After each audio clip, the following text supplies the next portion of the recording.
দেখো এখানে যে সব ক্যান্ডিডেটের হাইট কম আছে, যারা হাইট কমের জন্য টেনশন করছো, তাদেরকে বলছি তোমরা হাইট বাড়ানোর চেষ্টা করো। ওকে, কিছু এক্সারসাইজ করলে, নিজেকে চেষ্টা করলে কিন্তু হাইট বাড়বে।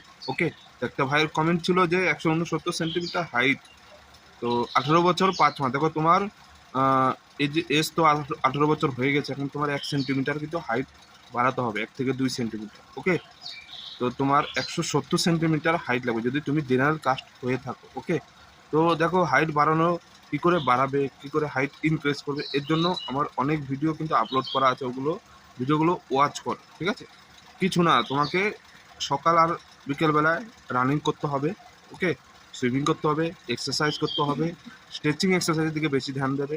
তারপরে বাড়িতে যদি বিম মারানো কিছু থাকে, রিং ঝুলিয়ে দেবে, 2টো রিং ঝুলে প্রতিদিন ঝুলবে। ওকে, আর সুইমিংটা প্রতিদিন করবে। এইভাবে যদি কন্টিনিউ করতে থাকো তাহলে তোমার হাইট বেড়ে যাবে 2 থেকে 3 মাসের মধ্যে। ওকে।